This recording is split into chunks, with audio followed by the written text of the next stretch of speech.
Good morning, friends. Oh, what a crowd this is and what a day it is. First of all, Reverend Al, thank you for being on the front line of all the causes that matter in this country for half a century. For 33 years, NAN has been the powerhouse that our nation has looked to as a conscience of America. When things are not going the way they should, we have Reverend Al Sharpton to show up in person, to comfort families, to be there, to call out injustice, especially when there's been some of the most horrific murders and assassinations in our country, and I want to talk about one. Reverend Al came up to my hometown of Buffalo, New York. It was May 14, 2022. My family, our friends, my community were devastated that someone had the audacity, a young man whose mind was polluted on social media, gets his hands on a weapon, goes down to Pennsylvania to get a bump stock, which means he could have even more magazine capacity so he could do more death. And he decided after doing his research, he wanted to go to the community that was the most black close to him, is what his words were. Now, he could have gone to New York City. It would have been 3 hours and a half. Buffalo was 3 hours and 15 minutes. So he decided to go from the southern part of New York up to Buffalo to wreak his damage and hatred and the white supremacy that he was so enraptured with. And he even had the audacity to show on social media what he was doing when he was doing it. You know who showed up in the aftermath to help heal a community that was grieving? Reverend Al Sharpton showed up. That's what he does. He's there for us in countless, countless ways. And he has the wounds to show for it, literally the scars on his chest when someone attacked him for being the voice of America. I want to thank him. I want to thank Reverend Franklin Richardson. We've developed a deep friendship. You are a powerful man of God, and I want to thank you for the generosity of spirit that you do every single day to help lift up our people. I know we'll be joined by our great Mayor of Eric Adams, who's been a strong friend, proud of his accomplishments, working together to keep our streets safe. And also a special shout out to one of the highest positions in state government, after mine, I guess, and that'd be our Chief of Staff, Stacey Lynch, who cut her teeth with the movement, the daughter of the movement here.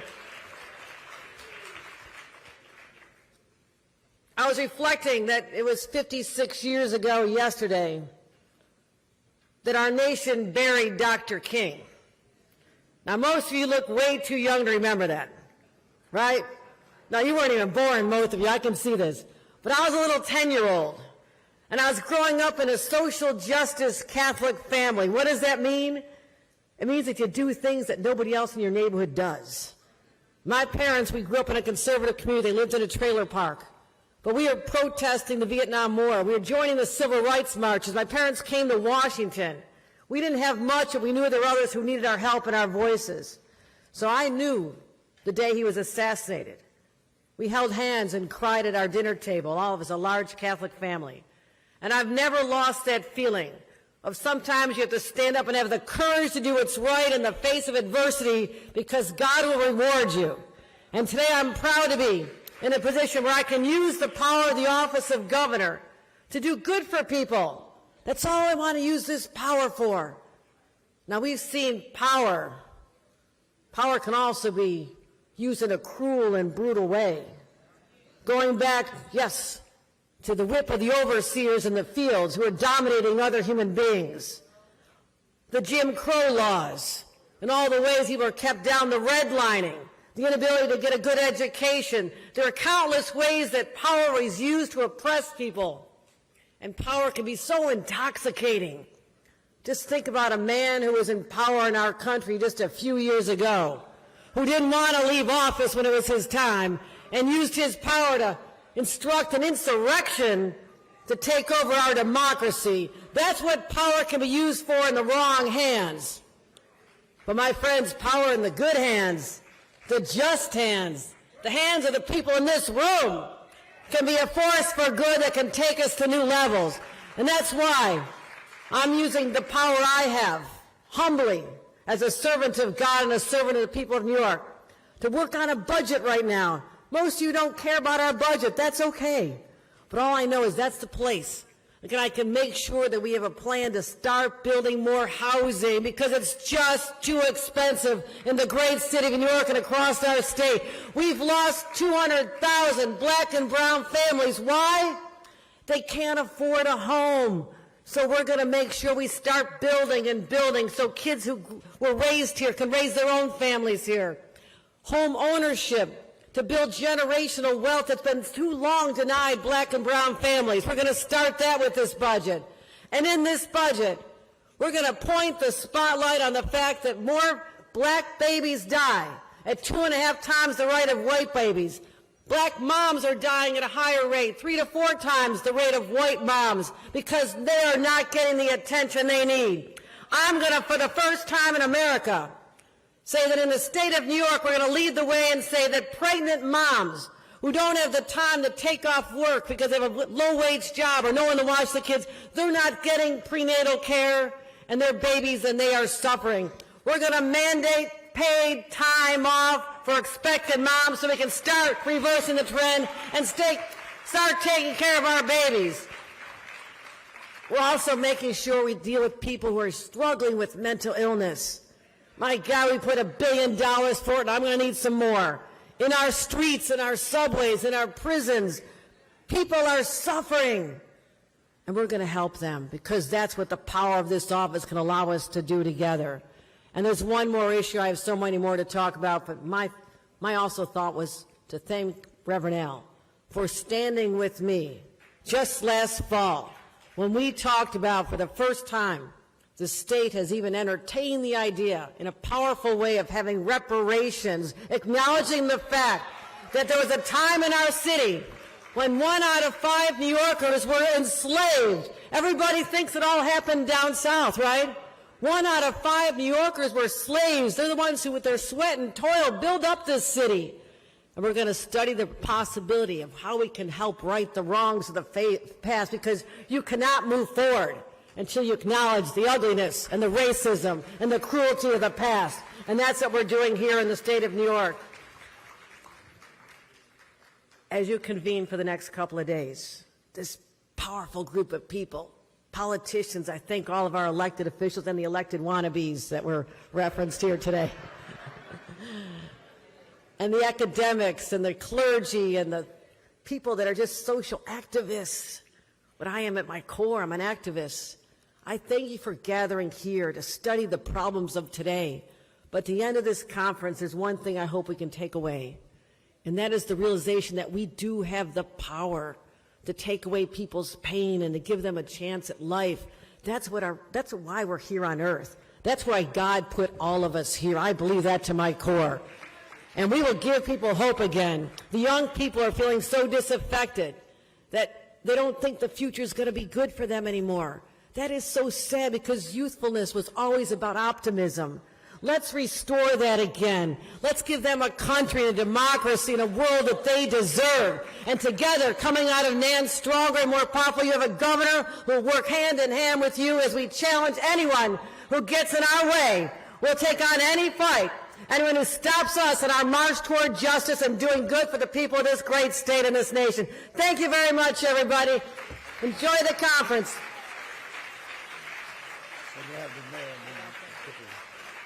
Governor Kathy Hochul.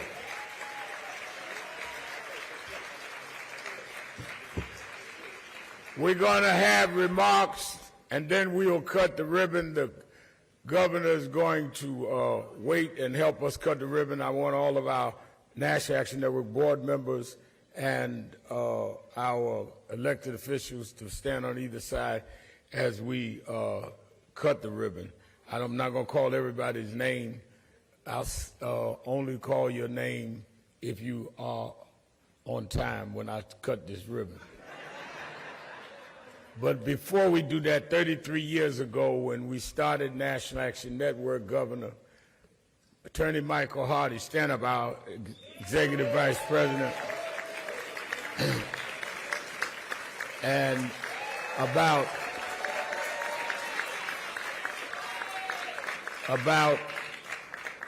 3 or 4 of us had come to Harlem, had left Slave Theater in Brooklyn to start National Action Network. Attorney Hardy said to me, we're going to need 5 people to sign to incorporate the organization. One of them was a black cop from Brooklyn, New York. 33 years ago, was one of the founding members. 33 years later, his pastor, my mentor, and I baptized him at his recommendation at Rikers Island. He wanted to not only visit them for baptism, he said, I want to be rebaptized. He is the mayor of the city of New York, Mayor Eric Adams.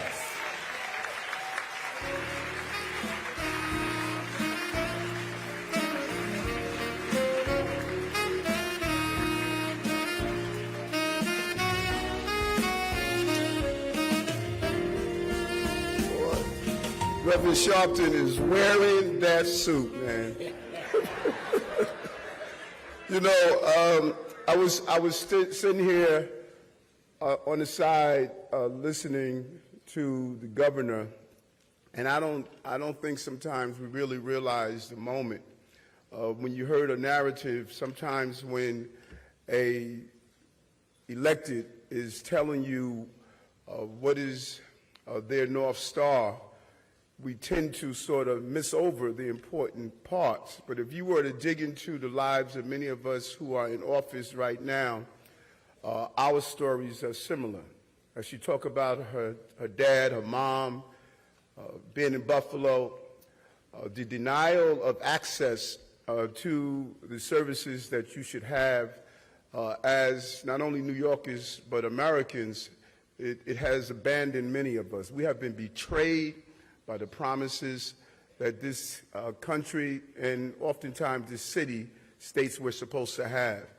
And we are aligned right now with so many people who are in power that could move this issue forward. As she talked about maternal morbidity, I think about what Tony Reynoso is doing in Brooklyn, as he has allocated so much time and energy to do so. You know, when we talk about these things, I say over and over again, we cannot focus on a numerical minority of items we disagree on. Let's look at the 90% of the items we agree on. We agree there should be housing. We agree that black women shouldn't die at a disproportionate rate from giving birth. We agree that we should be safe in our streets without abusive policing. We agree on all of these things, but we focus on the areas that we disagree. And NAN is saying to us as we come inside the room, let's sit down and really lean into where we agree. You know, people often talk about Jumaane Williams and Eric Adams. We come from the same background, the same fight, the same struggle. And we're going to have our philosophical disagreements on things that people want to focus on, but we agree that his child should grow up in a safe city just as Jordan grew up in a safe city. We agree on the same thing. And I'm not new to this, I'm true to this. Don't view life right now. Go back 33 years. And the consistency of 33 years of doing this. And people want to rewrite the history.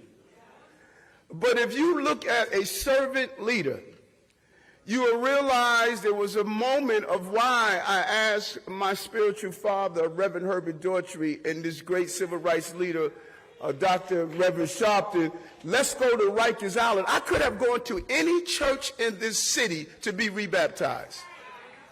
I could have had my feet washed at any place in the city. But we went to Rikers Island, and we sit down next to those 10 other black men. And we didn't bring in cameras. We didn't bring in reporters.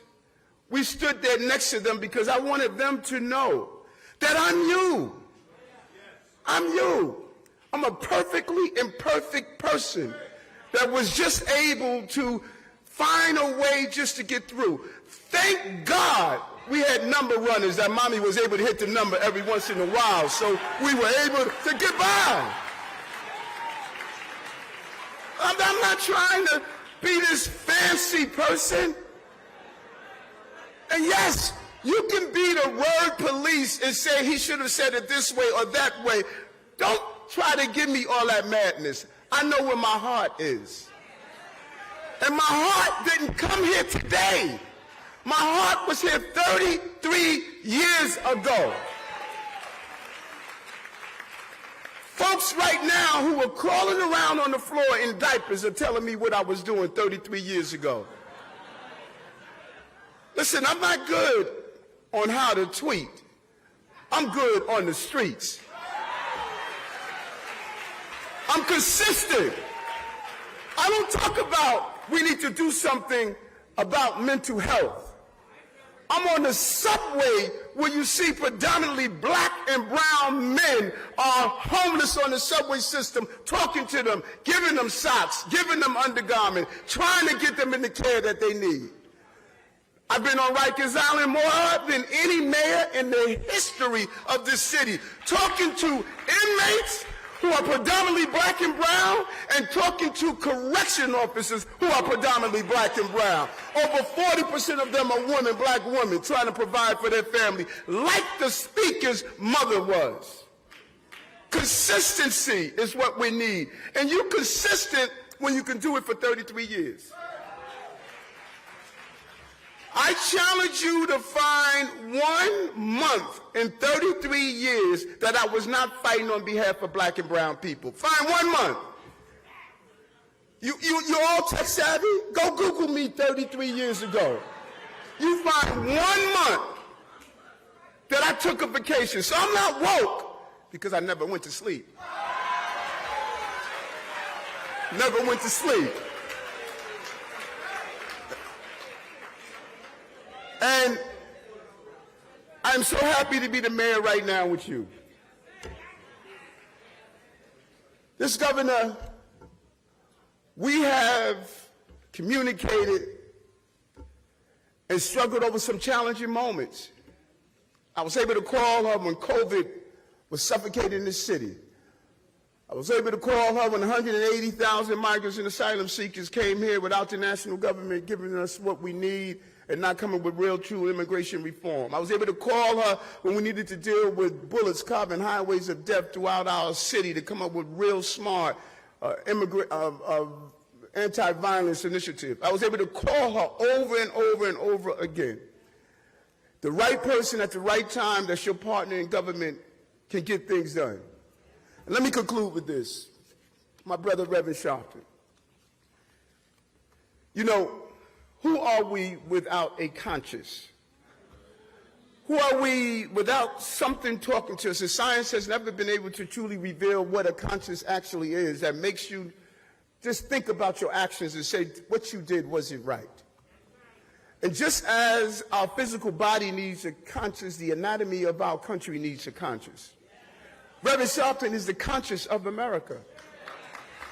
What he has done in the international community, just a few weeks ago, we stood side by side as we asked in America, how can we allow Haiti to go through what it's going through? Why aren't we there for the Haitian people? You go back to the days of Yusuf Hawkins. I remember how we would be on the campaign trail protecting Reverend Sharpton, his two beautiful daughters and wife, and he would stop off at the mother of Yusuf Hawkins' household long before the cameras left, still provided them the support that they deserve. You look at the days we walked the streets and we were painting crack houses to identify those who were selling the poison in our community, and then he was fighting on behalf of those who were in jailhouses. You look over the record of Reverend Sharpton and you'll see the definition of what a conscience means. You take him out of America's history and you'll see that the conscience of America will be challenged. He forced America to stand up and deal with these real issues, these international issues. And you're not going to really appreciate it. Because you know some of us are, we don't really appreciate us until we're standing on each other's coffin saying, oh, how much I love you. Love him now. Because Barack Obama would not have been as successful as a president if he didn't have the conscience of Reverend Sharpton. All of these leaders and all of you in this room who are elected into office right now, you had to pass through NAN to get there. And if you pass through NAN to get there, you need to respect the action of Reverend Sharpton, and you need to respect the action of who was one of the first board members, and his name was Eric Adams. I approve of this message.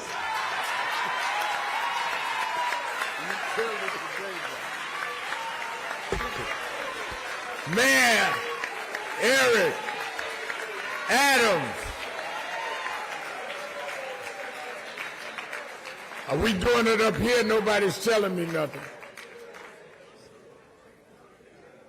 Yes, all of our elected officials and our board members, will you please come up and please bring up also with us to help cut the ribbon our mentor, Bishop Herbert Daughtry, who we're honoring tonight.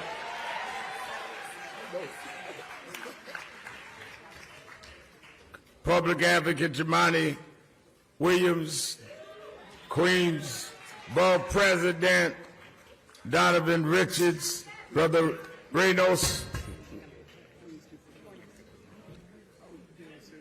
Julie Minnick, come on up. Jessica Ramos,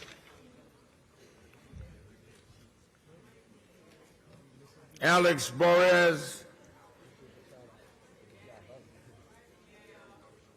all of our board members,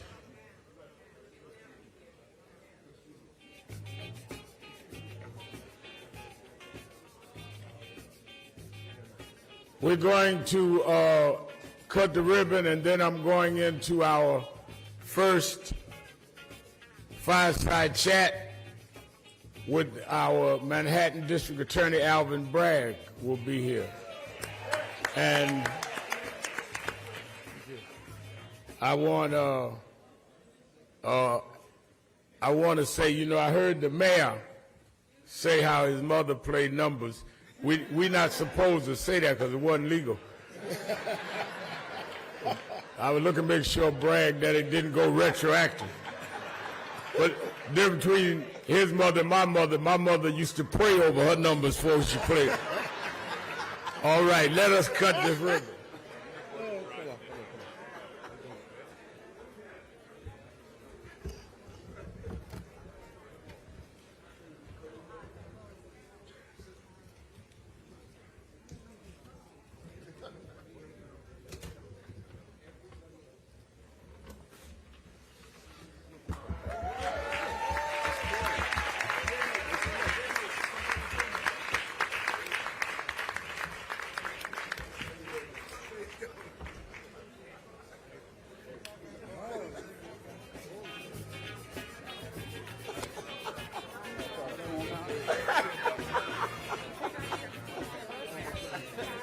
Superman.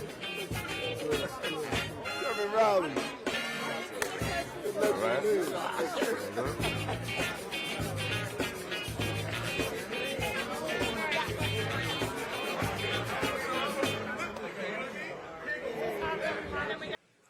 Shh.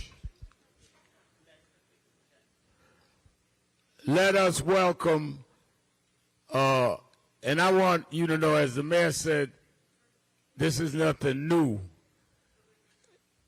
This brother, when he was running, before he was running, after he won, not only does he come by National Action Network on Saturdays, he comes by Huddle for our youth meetings on Monday night when he can. He's a committed public servant and community member. Teaches Sunday school at Abyssinian Baptist Church.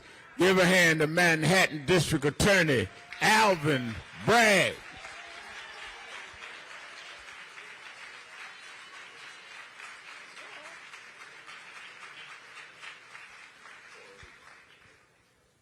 District Attorney, we asked you to come start because, as you know, this is a social justice organization. But part of it is also dealing with crime in our community. And the fact that a lot of people act like we are not concerned as a community about crime, you have to deal with both sides of it, making sure that those that are criminal justice participants, whether they be in law enforcement or other, as well as those that are criminal, that disproportionately impact our community. How do you slice that apple, and what is the challenges as district attorney to do that? Because at one hand, we don't want to see police or others abuse our people, but the other hand, we've got to stop the abuse of some of us to us. Of course, one of the reasons I love being at National Action Network is I think you are the best at centering those issues. Whenever you talk about them, you talk about it exactly like that. We deserve safety and fairness. It's not a choice. And so I look to you for leadership on that. And I just want to say I'm so happy to see the NAN family gathered. I love this when we're on 145th Street. This is great, too.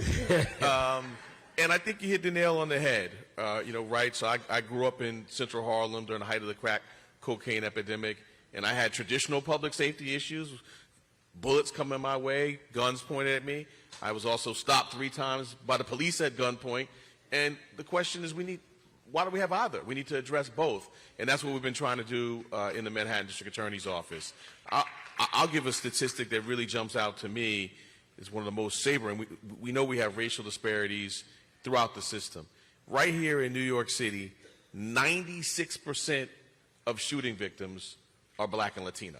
96%. Wow. So yeah, we have to fight for on behalf of on those victims as well, but we also have to do it in a way that understands the broader trauma. I know the trauma of gun violence, and so we have not just prosecution and accountability. Of course we do that, but we have phenomenal advocates, counselors, social workers that are talking to that 97%, helping them with that trauma, helping them deal with being a shooting victim, which makes them stronger, their family stronger, and by extension, our entire neighborhood. So it's doing both.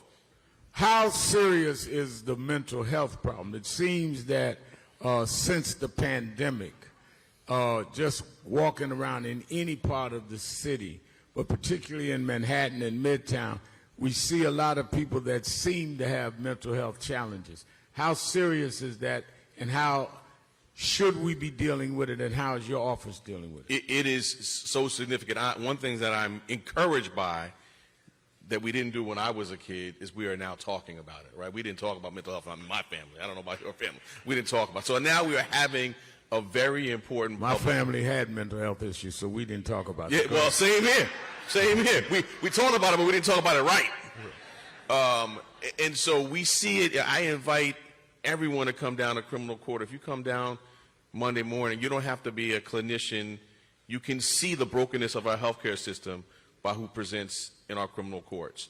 And so we've been working on it in a number of ways. One, we have our problem-solving courts, mental health court, where we are prioritizing treatment where we can do that consistent with safety. We also funded a program, $9 million, with community navigators, people who are going and engaging on our trains and on our streets with people who are presenting with mental illness. Before there's a case, let's talk to them before there's a subway shove. And then we're going to start in June. I'm very excited about this. The organization Fortune Society, which does great reentry work. We've funded them to be in our courts. Whenever our arraignment parts are open, that's 9 a.m. to 1 a.m., there will be someone there from Fortune Society, and when someone leaves, whether it's they posted bail, their own recognizance, whatever it may be, they're just going to ask them one simple question: what do you need? If it's food, they're going to provide that. If it's counseling and mental health, they're going to connect them. And I think most importantly, if they're in need of housing, they're going to take them literally right from the courthouse to emergency housing. There are those that try to give the image that, particularly in New York, that we just let criminals go. How do you, as DA, decide which criminals you're asking for time and which criminals you feel could be some way salvaged and given a chance to try and correct themselves? What are the variables that goes into that decision? Right. So I would say we are prioritizing for kind of traditional approaches or violent crime. So the shootings we talked about, we're handling those. And one of the things I'm proudest of, the last 2 years while I've been in office in Manhattan, shootings are down almost 40%. We've got some neighborhoods where they're down 50%. Homicides are down 21%. And so where people are doing acute harm, we are using our traditional levers. Then there are the other cases where we're looking at the conduct, we're looking at the person, and then we're looking at what the intervention is, right? So if we can, someone who is engaged in misconduct, if we know that there's a drug treatment program that's effective, we will put them there. And our problem-solving courts, that's mental health and substance use. Those are the two biggest ones. We have doubled our use of them. And it's really around public safety. Can we consistent with public safety, track someone in that way? And we now have great data. Having been in office 2 years, we've looked at everyone who's graduated from a problem-solving court, and their rearrest rate and the recidivism coming out of the problem-solving courts is lower than those coming back home from incarceration. What was it that motivated you to go the way you've gone? You come out of the same community that we all come from, and you took another direction. You said cracking always in your community. What is it that you think made Alvin Bragg Alvin Bragg? Well, first I'm going to say my parents, my late parents, and then their faith in the church. And it's one of the reasons that I'm always drawn to NAN and your leadership. We talk about the strides we've made. Civil rights movement was born in the church. My dad was with one of your founding, Reverend Wyatt T. Walker in Petersburg, Virginia, helping lead the sit-ins at the lunch counters. I grew up with those stories. But most importantly, you talk about me as a Sunday school teacher. I grew up, my parents, my dad would say, I'm not going every Sunday, but I went as a kid. You got to go. And those early lessons and that support system, and I think about it in the role we're in now, right? I think about the food pantry to come out of our churches, the reentry work. You need a suit. We were at I saw Mike Garner here. We were with 100 black men at Union Baptist Church. They were giving suits to people returning home looking for jobs. That's what our faith communities do, and I'm so happy to partner with them as district attorney. So I know for me, that's sort of how it started for me, and I think it's really that support and framework is so important that we continue to sustain that and partner with them. Lastly, as you have leaders and activists from around the country here, how would you advise them to deal with standing up for people that have been mistreated by the criminal justice system, and at the same time standing up for people in our community that have become criminal in some activities themselves? Because even though we fight and continue to fight, and Reverend Daughtry's here has fought for decades for those that we felt were misused, mishandled, we have to deal with those that are in our community that are not doing the right thing, that are dealing with guns and dealing with other things. I know a few times in my life I've had to go to jail for civil rights. I did 90 days for protesting in Vieques, Puerto Rico, and I learned one thing in jail: everybody in jail is innocent. Everybody tell you they're innocent. And while you're there, you say, right on, I believe you, till I got back outside. So how do you advise that they kind of deal with the paradox of fighting for justice, but at the same time making sure you're not helping somebody that is imposing an injustice on us in our own community? What advice would you give? So I think we have to, at the same time, hold people accountable, but do it with grace and love and firmness, right? I think about, for example, my brother-in-law, and this is while I was in government. He came home from incarceration, and my wife, said, well, I know you got this government job and all, but he's staying with us. And she was firm as an older sister. She's about a decade older than him. Firm, and said, these are going to be the rules. This is how it's going to go. But you got a place to stay. And so it wasn't, he was incarcerated. He did time. He was held accountable. And then he came back. He was embraced with firmness, which is important. That's a big part of our tradition. We talk about, our elders, but with grace and love and that support. And, when people are returning, it's housing and employment. And I lift him up as an example. This was now 20 years ago. He's one of the best fathers I know. He's coached Little League side by side with me.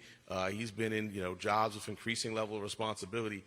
That doesn't happen without the accountability, but equally important, without the love and the grace when you return home. So we got to do both. Manhattan District Attorney Alvin Bragg, give him a hand. Thank you, Reverend. Give him a hand, come on.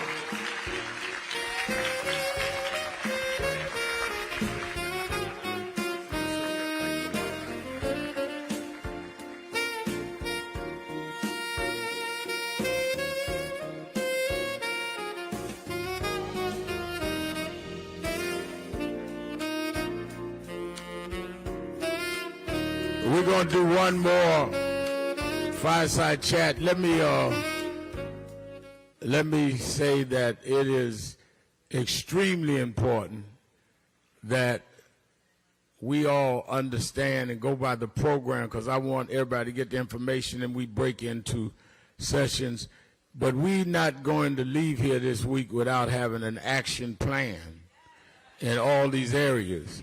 But I want you to hear from the people in the top of the fields so that we can really digest what's going on. And I've got some surprises for you this week, so make sure y'all are there. Keisha Sutton, I didn't see Keisha. We got one session with Children of the Movement where we have the children of some of our leading activists. People don't understand the human side of this. So let me bring, are we ready for our next? Nobody's telling me nothing. I guess I was supposed to have that by osmosis. Then I want, how many of you have gotten your T-shirts, "We Won't Go Back"? I want everybody to wear your T-shirt, because the theme of this convention is that we won't go back. There has been a move to remove the things that were gained in the civil rights movement. Let's be real clear. The victories out of the 60s was the Civil Rights Act, Voting Rights Act, that came into what was called affirmative action.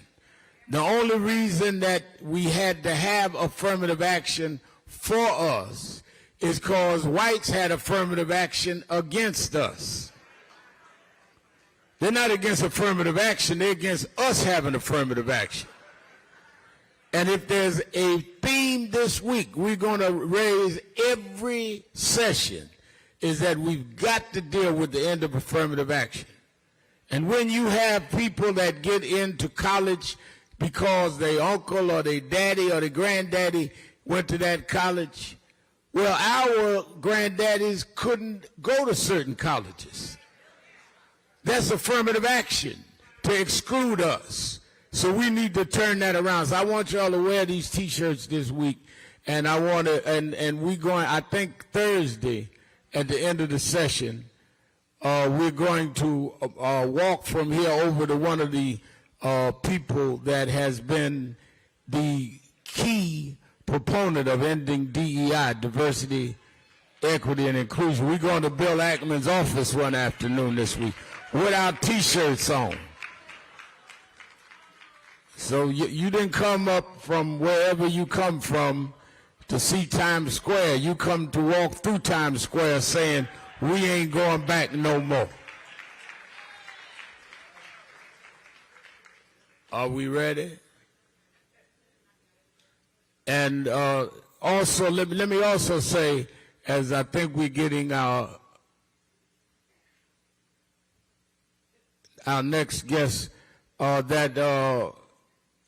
well, I'll just say, I'm not supposed to announce something. Just be here every day. We got some surprises. I don't want to announce something and then they cancel because of that. Then, of course, many of you will understand that many of you come from military families, and many of you have been in the military yourself. So I wanted to have a conversation with the Secretary of Veteran Affairs under President Joe Biden. Welcome to our platform, Secretary Dennis McDougal. Give him a hand. man. Thank you. How you Thank doing? you. Appreciate you very much.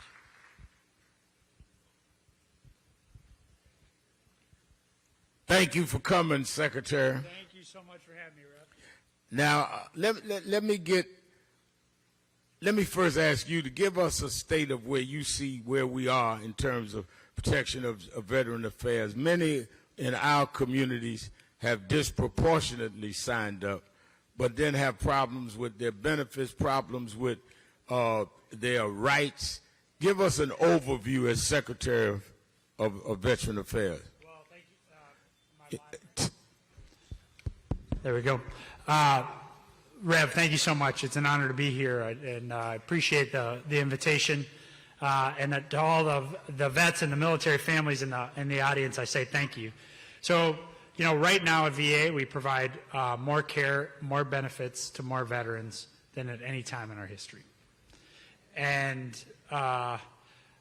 one reason that's true is because about a year and a half ago, President Biden signed a new PACT Act, it's called. It does two things.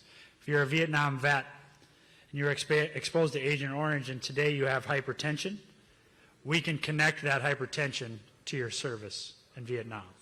So we can get you additional benefits and services for that. If you were one of the 5 million veterans who served in Central Command after 9/11, the most diverse force that's ever fought on the face of the planet, and you have any of a number of 35 conditions, we can connect those conditions to your service, meaning we can get you greater care. And I just want to tell you, you know, we always haven't, you know, let's be real, right? I mean, black vets have fought in every conflict in the history of the Republic. And sometimes I had to come home and fight for the same freedoms that they fought for me overseas because they were not afforded those freedoms. We are bound and determined to use the PACT Act to make good on our promises to veterans. And there's a veteran whom I met here last year. I just saw him again out front, sailor Kevin Maggot. He is a veteran of the Gulf War. He was one of those vets who experienced what you mentioned, Rev, which is he never felt welcomed at VA. But when I came last year at your invitation, I urged our veterans to please see our team. They're going to be here again tomorrow and Friday in the back. I urge you to go see them, and let's get you service connected. Kevin had not until last year because we deterred him. But when he went through the process with us again, he is now 100% service connected. So that's a long answer to your question, but where are we now? We're in a better spot. We are providing more care, more benefits to more veterans than at any time in our history. We have new opportunities as a result of the PACT Act for both Vietnam veterans and for our Central Command veterans. And under that act, if you served in any deployment overseas after 9/11, you now qualify for health care. If you did not deploy overseas, but while you were training, you were exposed to toxins like lead, asbestos, nuclear weapons, you also now qualify for care under the President Biden PACT Act. So we urge you to come see us tomorrow and Friday, or visit us at va.gov/PACT, and let's get you enrolled for care. What should veterans do that are not being serviced properly, that maybe some of the members at the chapters represented here are not here? How do we direct them locally? What's the best way to get some of the kinks out? Because I get calls, I do a syndicated radio show every day. I get calls a lot of time from veterans saying, I went to Veterans Hospital, they won't do this, they won't do that. What should the steps be that activists can help remedy them? Because they've served the country yet they don't feel the country serving them. Yeah, I hear that. So I'd ask you to do three things. One, we have an amazing chaplain service in the VA. So at every VA hospital, to the men and women of the cloth in NAN, please, if you are hearing from your church members, from your neighbors, your friends, connect them to the chaplains. We have 5 hospitals here in New York City. Connect them to the chaplains. Second, at every VA, there is also a patient advocate. Okay? The patient advocates, we have hundreds of them across the country. Please go see them at the hospital and say, hey, I am not getting through the wickets here. Okay? Those advocates will go to work for you. Okay? I meet with those patient advocates on a very regular basis, but there's hundreds of them across the country. Their job is to advocate on behalf of you. Third, while you're here today, tomorrow, Friday, see our team. We will have a one VA experience. We'll have people from the regional office, which manages your benefits. We'll have people from the Veterans Health Administration, which manages our hospitals. And we'll work through your case. Okay? You all fought long enough. Okay? It's our turn to fight for you. Okay? Those are 3 very concrete ways that we can do that. And lastly, is there a way that we can, with a cross-section, half dozen or so, of our activist leaders, periodically talk with some of your staff, maybe get them to Washington or something, they could give recommendations and give them real live examples of way we can fine-tune accountability with Veteran Affairs? You see, here's the thing. You see what he did there? The Rev asked a question, but it's not really a question. You see what he did there? You're a veteran at this too, I see. Generally, the answer to the questions from the Rev is yes. So the short answer is, I would love that. I have, look, I just mentioned Kevin Meggett. I saw him when I walked in. I will have a smile on my face the rest of the day. The last time I saw him was a couple weeks ago when the President gave the State of the Union. He was down there as a guest of Mr. Jeffries, Hakeem Jeffries. And absent the non-conference, absent the National Action Network, absent Rev Sharpton, I would not have made that connection, and he would not be 100% service connected today. So the answer is yes.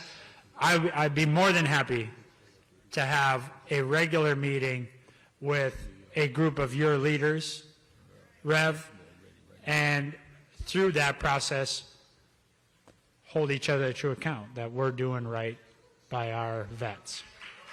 Give him a hand, Secretary of Veteran Affairs, Dennis McDougal. Thank you for being here. Appreciate you. Thank you. We have 3 governors that are programmed this morning, and one more is on the way. You heard from Governor Hochul. Because they have had shipments coming into Maryland, Governor Westmore could not get here this morning. But he is, do we have his video he sent? Let us hear from Governor Westmore. Greetings, NAN. It is an honor to speak to you once again at your national That's convention. not Governor Westmore. Hey family, Governor Westmore here. And even though I was scheduled to and was very excited to join you in person, I'm sorry I can't be with you tonight.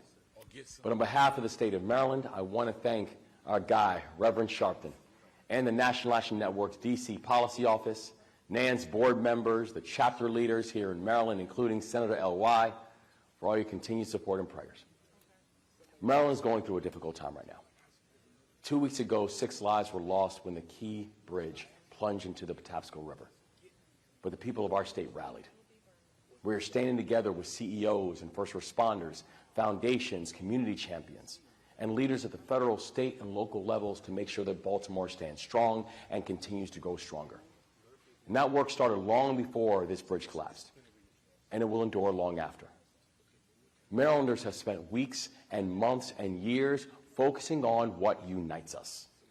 And Baltimore came together last year to improve public safety, and we brought the homicide rates to the lowest they have been in almost a decade.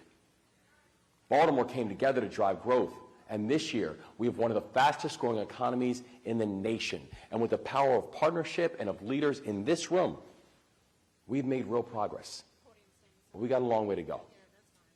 We need to create better employees and better employers. We need to build an economy that is both more competitive and also more equitable. We need to build stronger pathways to work and wages and wealth for all, and we are committed to making Maryland a state that closes the racial wealth gap. This is a long road ahead, but I know that Maryland will be walking side by side with the National Action Network every step of the way. Your work promoting a modern civil rights agenda continues to have profound and powerful impacts across our nation and right here in Maryland, and your commitment to justice and equity have been instrumental in generating positive change in our communities. You aren't just inspirations. You're our guides. And I want to thank you for your leadership and for your partnership, because in this moment, I'm very, very clear about something. The only way to move forward is to remember the sacrifices of the past. And when we do that, nothing is impossible. The Bible tells us, when my heart is overwhelmed, lead me to a rock that is higher than I. So let's keep moving towards that higher rock. And let's do it together. God bless you. Thank you again. And may God watch over you and each of your families. Governor Westmore, give him a hand. I think we got some Maryland chapters in the house. Raise your hand if you hear from Maryland. Larry Young and others. I know they're bringing buses up today. All right. Let me also, they preempted me, but that's all right. They just don't get paid for preempting me. Let us hear, last year we had Vice President Harris here because of the state dinner in Japan. She couldn't come physically this year, but she sent this message. Let's hear from the Vice President of the United States, Kamala Harris. Greetings, NAN. It is an honor to speak to you once again at your national convention and to celebrate 33 years of the National Action Network. Reverend Sharpton, thank you for all that you do. You are truly a voice of truth, a fighter for justice, and a trusted partner and dear friend to me. Thank you for your years of friendship and leadership. And to everyone gathered today, thank you for all of your hard work and what you do every day. So I think we all know freedom is foundational to the promise of America. Freedom is not to be given. It is not to be bestowed. It is ours by right. And for more than 3 decades, the leaders of NAN have fought to safeguard our freedoms and have fought for the promise of America. In communities across our nation, you lead voter registration drives to protect the freedom to vote. You organize to keep our communities safe from gun violence. And in every election, you make sure the voice of the people is heard, including, of course, what you did in 2020, when you organized to make sure your friends and neighbors and coworkers understood the power of their vote. And it is because of your hard work that Joe Biden is President of the United States, and I am the first woman to be Vice President of the United States. And in 2020, you sent us to the White House because, frankly, we had some business to handle. In 2020, you said we need to do more to help folks struggling with student loan debt. And so we have canceled nearly $144 billion in student loan debt for almost 4 million Americans and counting. On average, more than $30,000 per person, and for public servants like our teachers and nurses and firefighters, we have forgiven an average of $70,000. In 2020, you said across our nation there are too many folks who want to start and grow a business, but just don't have the access to the capital they need. And so we invested hundreds of billions of dollars to expand access to capital, and we pledged to increase by 50% federal contracts that go to minority-owned small businesses. And we're on track to get that done by the end of next year. In 2020, you said we need to do more to protect our communities from gun violence. And so we strengthened background checks and passed the first major gun safety law in 30 years. And as the head of the White House Office on Gun Violence Prevention, I continue to fight to pass red flag laws, universal background checks, and an assault weapons ban. In 2020, you said we need more justice in our criminal justice system. And so we pardoned tens of thousands of Americans for simple possession of marijuana. We banned chokeholds and restricted no-knock warrants by federal law enforcement. And we continue to demand that Congress pass the George Floyd Justice in Policing Act, which I helped write when I was in the United States Senate. I could go on, but the point is, with your support, we have made incredible progress, and we have more work to do to finish the job.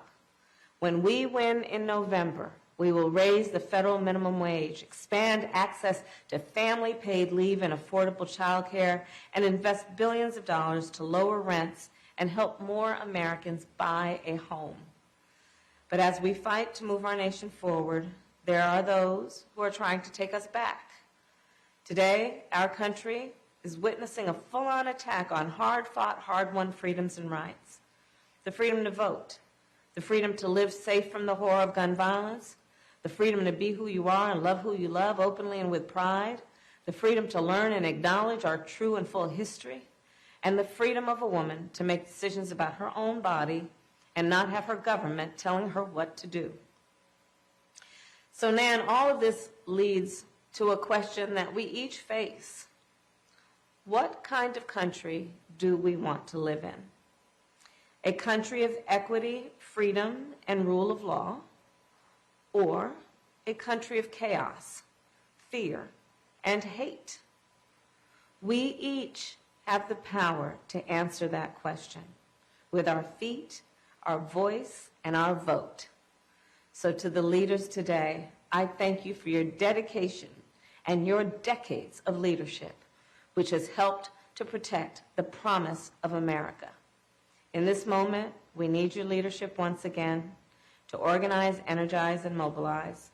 And as we know, when we fight, yes, we win. Thank you, and please take care. God bless.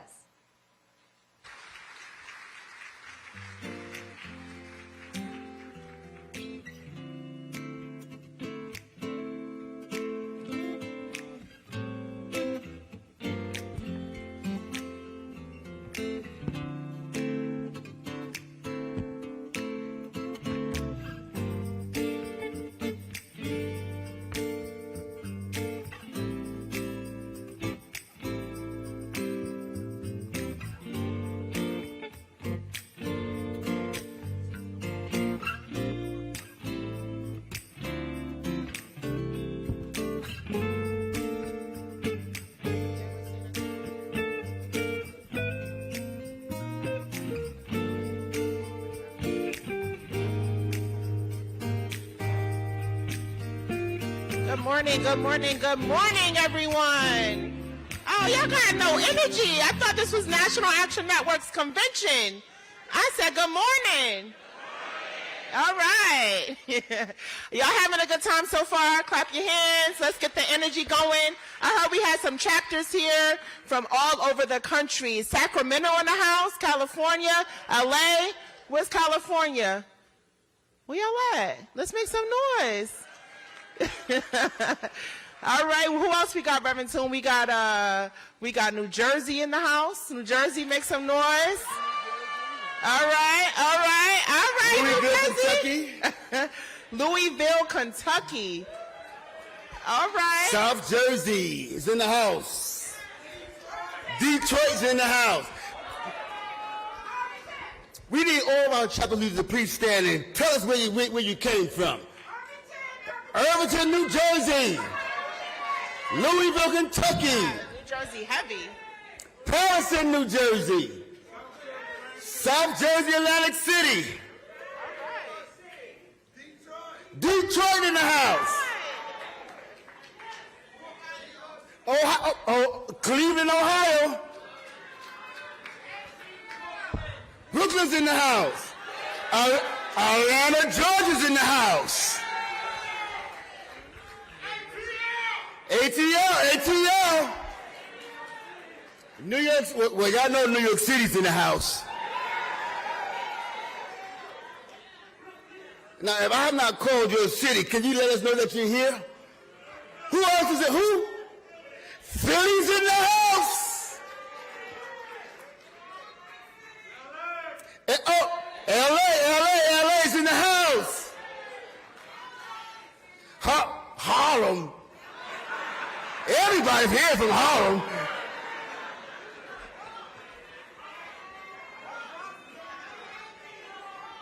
The Bronx is in the house. The Bronx is here.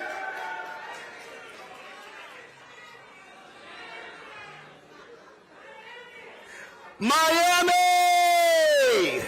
Give it up for Miami in the house today. Come on now, give it up for our founder leader, the Reverend Al Sharpton.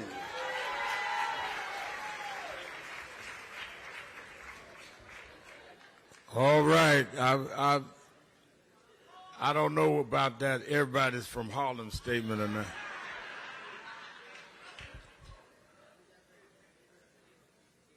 We're going to hear a plenary address from one of our other governors and friends, as well as then we will hear on corporate accountability. This is an important session, and I'm glad that the two people that are going to do that are extremely important to us. I hope you go by the schedule. And I'm glad I see some people taking notes, because this is not the Apollo's Uptown. This is not a show. This is about getting information so we get workshops and have an action plan. We're not here to entertain y'all. That's why, you know, when President Obama spoke at one of our conventions, he said this is not the National Procrastination Network, it's the National Action Network. So everybody that run their mouth cannot run their legs and get nothing done. And I went to one of these colleges, and the guy said to me, Reverend Al, I don't know if I'm with you or not. I said, please don't, because you got to do more than sit up and act smart in college to be with me. One of the governors that has taken to heart everything from criminal justice reform to dealing with access to capital, and has worked directly with our coordinator for the Northeast region, our regional director of Northeast, Reverend Steffi Bartley, and our chair of New Jersey, Reverend David Jefferson, who's also on our board, both of them on our board, has been this governor. He's been accessible. I can call him, and he'll respond and do whatever he can to advance. One of the things that I've been very focused on is access to capital, where we do not have a lot of our black businessmen able to invest public funds where the return comes in our community. How? They hire people in our community, and they protect us. One of the things that I talk about all the time is that one of the most egregious things is to see a lot of our unions, and many of you here are in unions, where the pension funds in those unions are being managed by everybody but people in our community. So 80% of the people that are feeding into the pension, 80% of the union workers are black and brown, yet the pension board is all white. and then they give developers investments that goes and develop in our communities. So grandma is actually financing her own removal. And that's one of the things this governor has been acutely aware of and is working with us on. I want us to hear from now the governor of the Garden State of New Jersey, Governor Phil Murphy. Come on.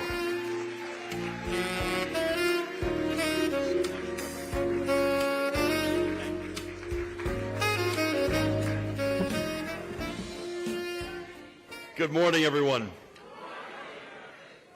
This is truly a day the Lord made. It is such an honor to be back at this very special conference, and thank you for always welcoming me so warmly as a Jersey guy on this side of the Hudson. I would not miss this for the world, and I want to say in particular to our Muslim brothers and sisters, I wish you Eid Mubarak as the holy time of Ramadan ends and in what is the most dangerous and unforgiving world.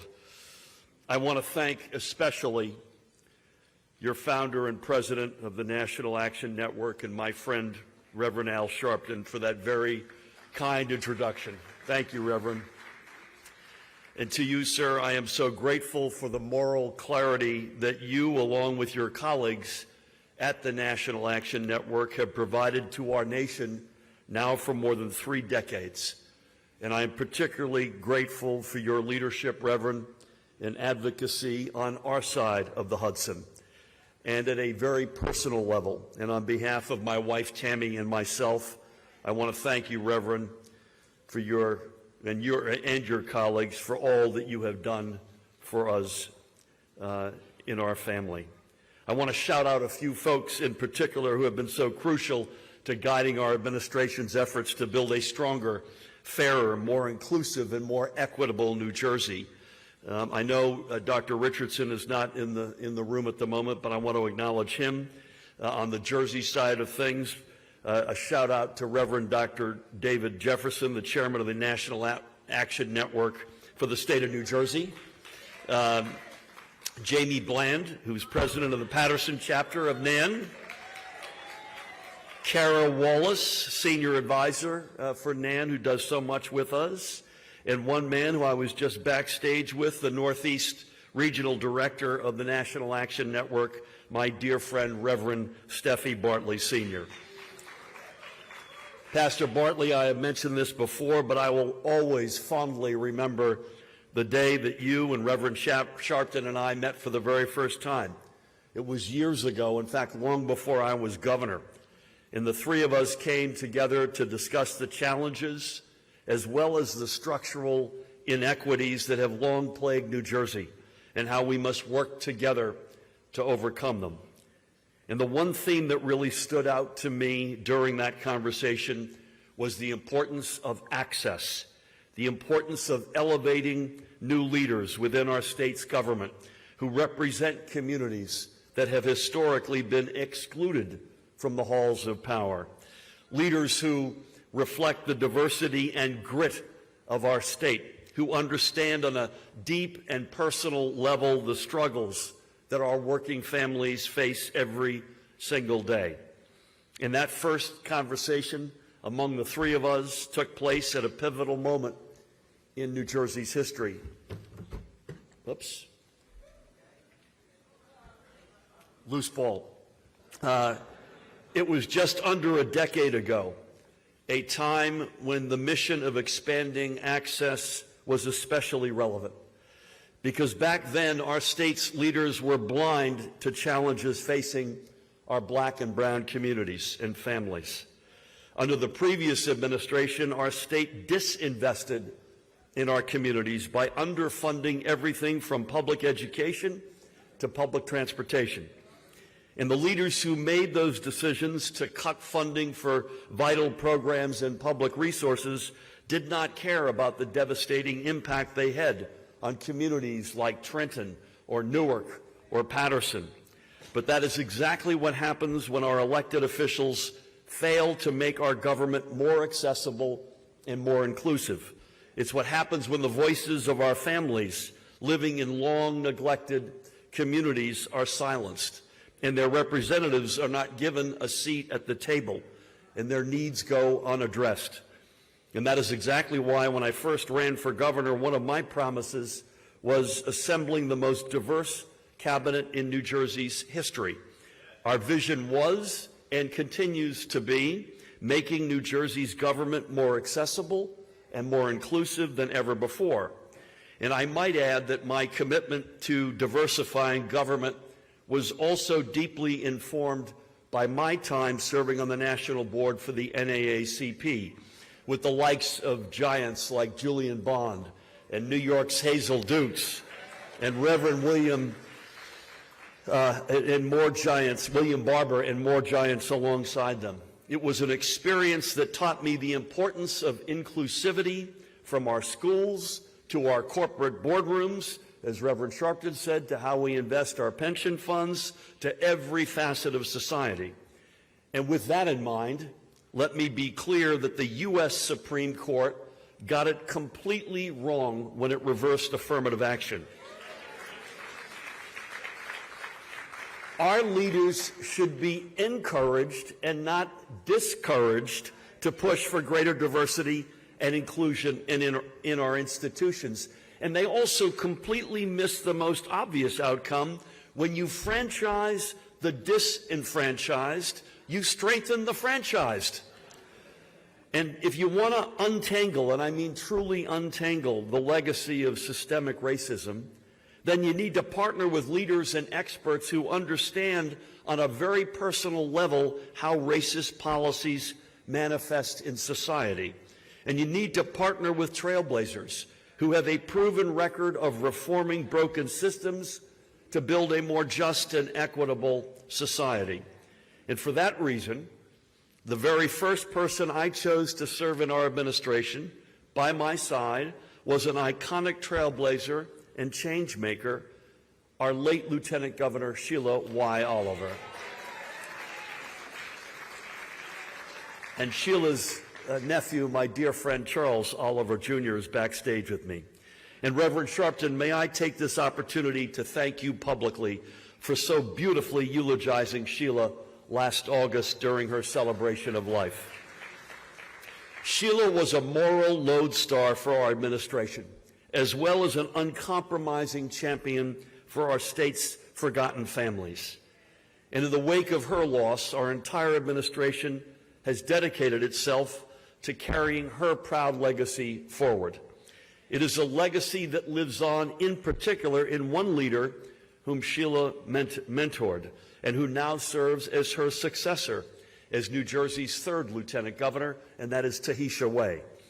And I mention Tahisha not only because the two of us are working together to build upon Sheila's towering legacy, but because she has also broken barriers in her own right as New Jersey's Secretary of State since day one of our administration.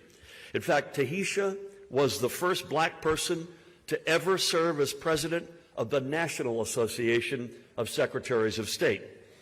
And since day one of our administration, she has brought both her legal expertise as well as her lived experience to bear in defending our most fundamental right as Americans, which is the right to vote.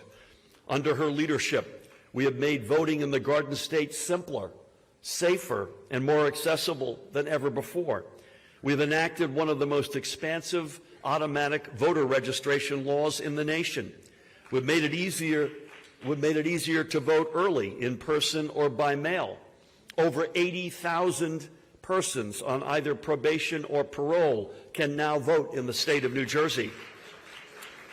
And soon, we hope to expand voting rights in local elections to 16 and 17-year-olds for the first time ever. How cool is that? And thanks to Tahisha's leadership, we are proving that America's democracy is strongest when every eligible voter is encouraged and empowered to exercise their most fundamental freedom of all. And together, we are also proving that when you assemble a team of leaders that reflects the diversities of the communities we serve, it makes our government more efficient and more effective in addressing the needs of our families. In my view, that is the story, if I may say humbly, of our administration over now what is the past 6.5 years, building a state government that is more responsive to the needs of every family in every corner of New Jersey. While we have a long way to go, and I promise you we do, you can see the progress we have made when it comes to investing in the future of our black and brown communities by confronting long-standing inequities and creating a new generation of economic opportunities. By example, with the budget proposal I recently made, we will become the first administration in New Jersey's entire history to fully fund our public education system. And you compare that, I'm up here shamelessly fishing for applause. But if you compare that to the last, to the last administration, which underfunded our public schools by over $9 billion. Now, less than a decade later, we are fully investing in the academic success of every student in every community. And that means, amen, and that means that public schools that have historically been underfunded in areas like Elizabeth or Camden, where my wife is at this very moment and sends her very best wishes, those communities will receive every dollar they need to ensure that our students of all backgrounds can reach their full potential. And this is not just about doing what is right on a moral level, especially for our precious kids. It's also about investing in the future of our workforce, as well as of the economic success in historically marginalized communities. And that speaks, I think, to a broader principle that has been central to our administration since day one. The idea that fighting for racial justice means fighting for economic justice as well. And in that spirit, since 2018, we have pioneered a number of policies to help black and brown families build generational wealth so parents can raise their kids comfortably and live, bless you, and live without fear. We don't miss a thing up here. And live without fear that they are one medical crisis or one rent increase away from bankruptcy. When it comes to lowering health care costs, we have drastically expanded funding for affordable health care coverage. In fact, just last year, more New Jerseyans than ever before signed up for our health care exchange through Get Covered New Jersey. And at this very moment, we are working with our partners in the state legislature to pass a law that will crack down on predatory medical debt collectors and prevent them from harassing our families. That is especially important. This number is staggering to me when you consider that 1 in 10 New Jerseyans have medical debt in collections, and a number that is even meaningfully higher in black and brown communities. We've also taken historic steps to lower one of the biggest barriers to financial security for working families in every community, and that is housing costs. Last month, I signed landmark legislation that for the first time in decades will help accelerate the process for building new, affordable housing units throughout New Jersey. We have finally and historically broken the Mount Laurel traffic jam on affordable housing. And we're putting the dream of home ownership into reach for first-generation home buyers with our down payment assistance programs. But beyond providing economic relief to historically disadvantaged communities, we are also making vital progress in reforming a criminal justice system that has failed black and brown families for far too long. With the support of leaders like Reverend Sharpton and Pastors Bartley and Jefferson and their colleagues, we have enacted one of the most progressive expungement laws in the entire country. And soon we will be rolling out a new, far-reaching, and I dare say, historic clemency program to ensure New Jersey lives up to its reputation as America's second chance state. And at the same time, we are also working to build new bonds of trust between members of law enforcement on the one hand and the communities that they serve on the other. Earlier this year, I had the honor of signing the Seabrooks, Washington Community-Led Crisis Response Act into law. It is named, tragically, after two young men, Najee Seabrooks and Andrew Washington, who lost their lives while experiencing mental health crises. This act will help ensure that in the future, individuals experiencing a mental health crisis will receive the help they need when they need it and by the right folks, by supporting community organizations on the ground who know their communities best and are often the first to respond. So all together, from reforming our criminal justice system to creating new economic opportunities for black and brown families, we are building a New Jersey that is stronger and fairer than ever before. And again, while we are immensely proud of the progress we have made across so many fronts, our work is far from finished. And let me be absolutely clear, the National Action Network has been and will continue to be a vital partner every single step of the way. And despite the progress we have made, I wish I didn't have to say this, I know that especially during a contentious election year like this one, it can be easy to give in to cynicism. There are politicians out there who are hell-bent on sending us back in time and who want to stop the march for racial justice in its tracks. Many of these politicians, as you know better than I, use dog whistles, like talking about making America great again. When the reality is there are generations of Americans who have been deprived of our nation's greatness. So at a moment when our political discourse can feel entirely disconnected from reality, we need to remain focused on making real, meaningful progress for the families who need it most. And let's remember, I think as relevant today as it was 40 years ago, Reverend Jesse Jackson's words at the 1984 Democratic National Convention, and his words about what it means to live in a, quote, great nation. And Reverend Jackson said then, and I quote him, "We are often reminded that we live in a great nation, and we do, but it can be greater still. And we must not measure greatness from the mansion down, but the manger up. We must measure greatness by how we treat the least of these." As I say, that is as relevant today as it was in 1984. Well, speaking on behalf with humility of our administration, I'm here to say that in New Jersey, we measure greatness in the health, wealth, and well-being of every, not most, but every single one of our families in every single one of our communities. We measure greatness in the progress we have made in uprooting the legacy of systemic racism, and the work goes on. We measure greatness in the number of students graduating from our public schools, in parents being able to buy their first home, and in families being able to put food on the table.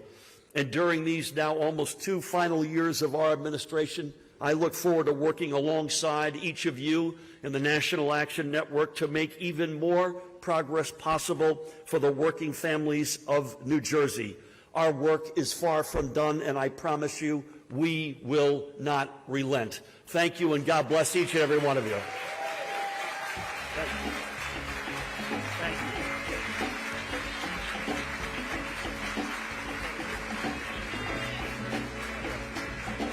Governor Phil Murphy.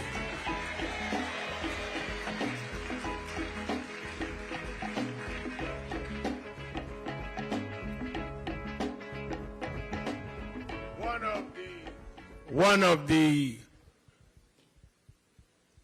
principal concerns of National Action Network is economic justice.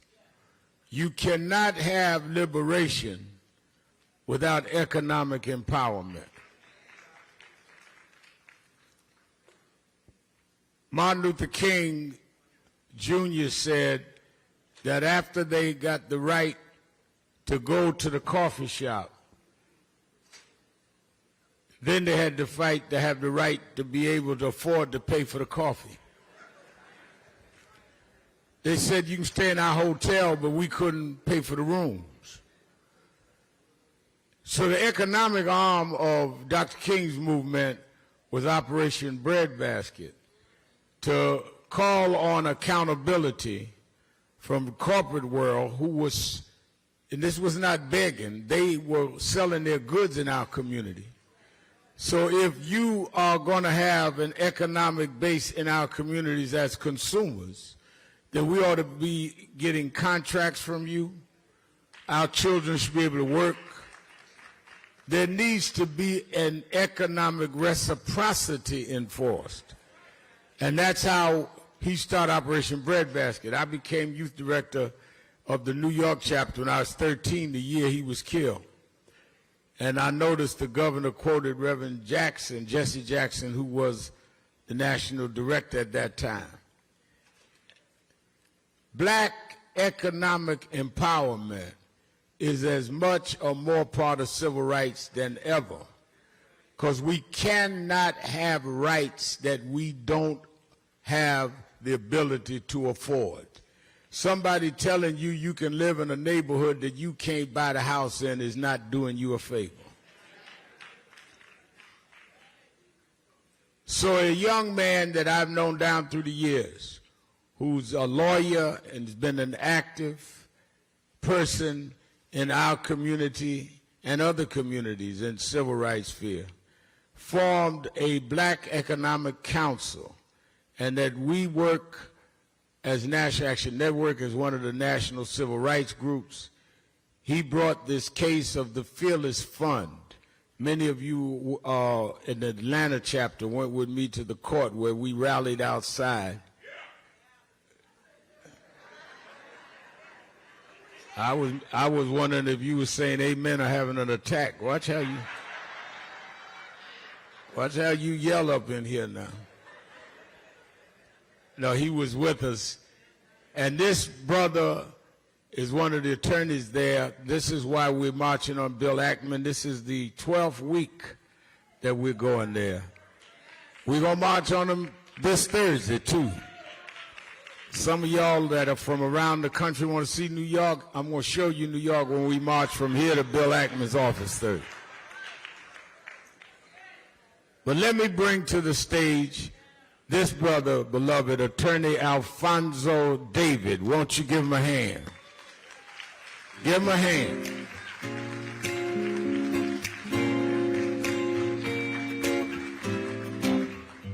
And with him is an economic genius. And I want to bring him to the stage. A brother that he and his mom started a business. Y'all can turn the music off. I'm not singing right now. I'll do that at... And he don't need music to walk out. I keep telling you, this is not the Apollo. This is NAN's convention. You'll get it by tomorrow.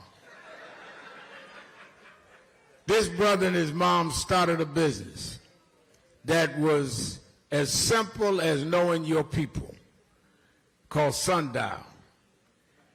And they built and they built and they built.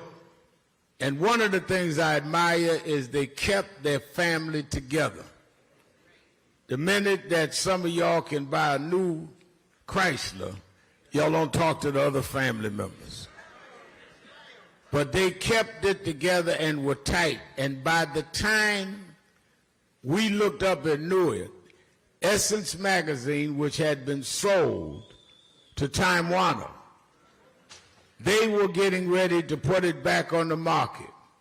And this brother had billions of dollars from Sundial and bought Essence magazine, Essence Music Festival, and other businesses. He is one of the few black billionaires that reinvested in his people and in his community.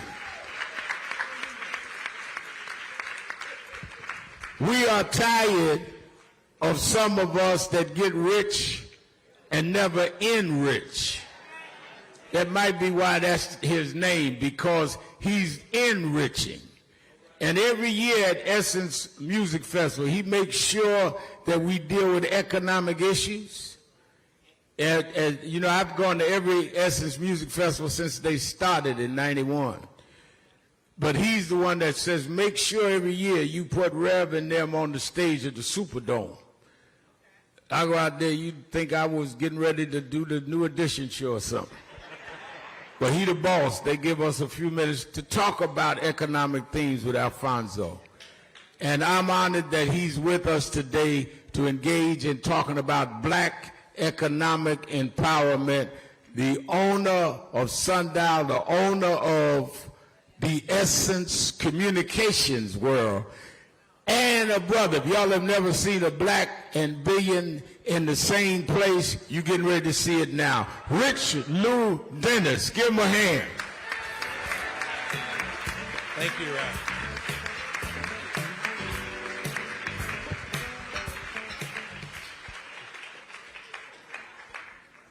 We're going to have a conversation back and forward, and then I want security to bring Rich Lou out, because since I told everybody how much money he got, I don't want people asking him for a donation on the way out. You know, we got a lot of preachers in NAN, and they be trying to get your tithes and offering. He gives me tithes. Y'all stay away from him. Put 20 guys around him till he gets in the car. I see some of you preachers edging to the side of the stage now. I'm his preacher. Stay away from Rich Lou. Let me start with you, Rich Lou. You give us a sense of the backstory of how y'all started in business to put you in a position to write that multi-billion-dollar check to buy Essence. Everybody does the salute in New Orleans, but tell us how it started and the principles of business, black business, that you and your family operated from. Yeah, well, it started right up in Harlem on 125th and 5th. I'm originally from Liberia, West Africa, born and raised. Came here when I was 17 as a refugee, went to college, got a scholarship to go to college. And when I graduated, we had a full-blown civil war in both Liberia and Sierra Leone, which is where my mother and my grandmother are from. My grandmother had made and sold different hair and skin preps using shea butter and African black soap. And so we started selling it on as a street vendor on a card table up in Harlem on 125th and 5th, and built it into what many of you today know as Shea Moisture and Nubian Heritage. Yeah. And we, my mother and I and my college roommate and the rest of my family, my sister, my brother, my cousins, and we built that, but we built that on the premise of two things, right?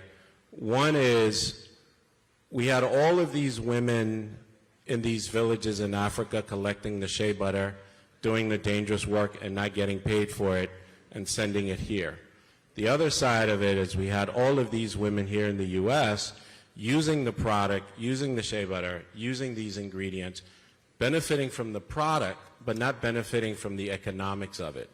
So we launched what we called community commerce model, which was we wanted to take care of the women in Africa that were providing the raw material, and we wanted to take care of the women here who were buying our products. And so community commerce for us meant that we would take 10% of our top line revenue and invest it back in black women exclusively. We did that with our supply chain, and today there's some 80,000 plus women in those cooperatives where we do manufacturing, we do education, we do safety, we do all the things that it takes for them to build an infrastructure and move up that chain. And then when we sold the business here, we launched our first fund, which was $100 million, focused on investing exclusively in black women. In 2017, I think it was, And we're now on our second one, which is approaching 300, again, focused on investing in our communities. So the model is called community commerce, and is basically just thinking about how we connect the dots within our communities, but on a global basis. Give him a hand on that.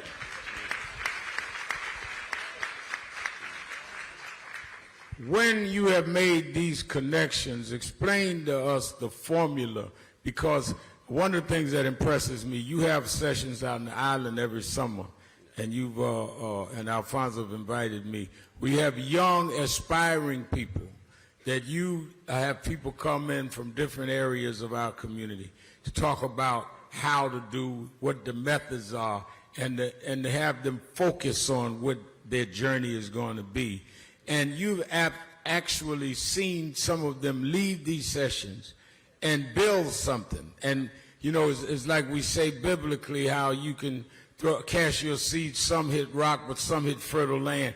And that reminds me of that every year when I go out to your session. Talk about your sessions and some of the outcomes that you witnessed. Yeah, you know,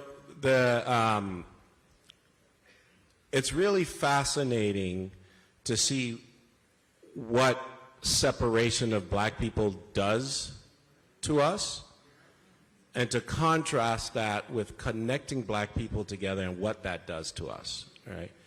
And we are a being of community, right? When we're together and we're working together is when we're the strongest and when we produce the most. It's when we're the most successful. It's when we're the happiest, because that's who we are as a people, right? Globally, right? And so what we try to do every year is focus on bringing young black entrepreneurs together so that A, they know each other, B, they can build relationships and support each other and help each other develop their businesses. Because we launched this fund, we're able to bring these young people together. And the results of that have now been quite astonishing, right? Because of that now, we've created somewhere around 35 to 38 black millionaires in the past 3-4 years. We've had 2 astronomical exits, or they've had these astronomical exits, totaling over $1.3 billion in the past 12 months. So when we come together and when we work together and when we invest in each other and we support each other and we actually build things together, we're the strongest. When we're not doing that, we're the weakest. And so our focus is, how do we get more of us together? How do we understand each other's differences, appreciate them, but connect around our similarities and our commonalities? And that for us is how you drive this community, the black community, and our culture forward, and that's how we take ownership of the value that we bring to this country. Alfonso, David, tell us where the concept and then what is the practicality of what we're doing with the Black Economic Council. So everything that Rich said is why we do this work. And although we have achieved significant progress in the economic space, unfortunately, we're seeing significant regression. So when you look at, just as a contrast, Martin Luther King gave a speech on Washington in the 1960s. The wealth gap between black people and white people was 8-to-1. Today, the wealth gap between white and black people is 12-to-1. I'm talking about the wealth gap. And don't get confused, because many people talk about the wage gap, which is different. How much I'm making at a job is very different than whether or not I'm building generational wealth. And what we're trying to do with the Council for Economic Opportunity and Social Justice is bring together organizations, legacy organizations, from the National Action Network to Vote.org, from the NAACP to an LGBTQ organization, right? Focusing on how do we bring all of these groups together to develop one concrete narrative and strategic plan to push back against the right-wing attacks. I hope you all see what's happening. There are lawsuits being filed every single day with one purpose: to dismantle, strategically dismantle laws and policies that have been in place to support people of color.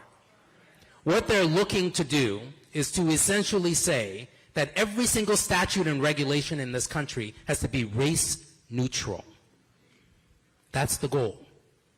And so what we're doing on the council is bringing organizations together to push back. Think about legislation, think about litigation, think about communications, and come up with a strategic plan to push back. Because the other side is well-funded and well-organized. And so we need to make sure we're just as funded and just as organized to push back against the right-wing attacks.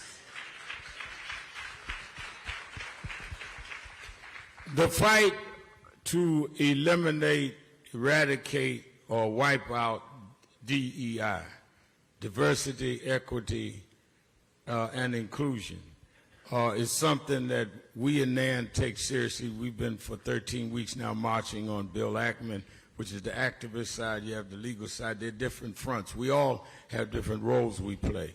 But explain, Alfonso, the significance of DEI to the grassroots people that are members of our chapters around the country, members of our churches, members of our sorority. Why should they care about DEI? Because a lot of people have the misconception this is for black middle class or upper class business people. Explain the significance of DEI to the average person they lead. So think about in the 1950s and 60s when the Civil Rights Act was passed, right? Martin Luther King is killed. Lyndon Johnson says, along with many others, we have to pass this statute that prohibits discrimination against people based on race in employment, public accommodation, credit, education, housing, all of the categories. So you can prohibit discrimination against people of color, but how do you enforce it? How do you make sure that you're not discriminated against when you try to apply for a job? How do you make sure that you're not discriminated against when you try to purchase a home or buy a car? So the concept of D&I was really an implementation tool. How do we hold corporate entities and all institutions accountable for integrating their workspaces and their marketplaces and their institutions? So think about it that way. If you think DEI doesn't apply to you, it applies to you. Because essentially what DEI is requiring every entity out there, or encouraging them, because keep in mind that in some cases in the corporate space it's voluntary. It's entirely voluntary. So it's encouraging or requiring institutions to integrate, to be inclusive. We walk into spaces all the time. Why is it that every single senior manager is a white man? But there's a law that says you can't discriminate against race. How does that work? That's what D&I is. To make sure that we're diversifying the boardrooms, to make sure that we're diversifying the C-suite, to make sure that we're diversifying every single space. So all of you need to care about D&I. It's not just about Claudine Gay, right? It's about every single one of us that want to operate in spaces that are inclusive. And if we don't operate, they will not come get us. We cannot depend on the same people that excluded us to include us, which is why we must have these places in place. Rich Lou, for the benefit of those that don't know, what inspired you and yours to purchase Essence? I mean, you were doing great with Sundial. You were already in the, not 7 figures, 8 figures. And what made you say, I want to make this investment? Yeah, you know, it's threefold. One is very important that we own our culture. right? Because, I mean, and for, you know, we are creators, we are inventors, and we have built this country, all right? But we don't own it. And so the message that goes out, the second point is, the message that goes out is that we're just not good enough, right? That's how they're able to say, hey, we can't find anybody to be a manager, so all the managers are white men, right? And so the second part of this is we've got to have the vehicles through which we don't just manage the narrative, but that we create the accurate narrative.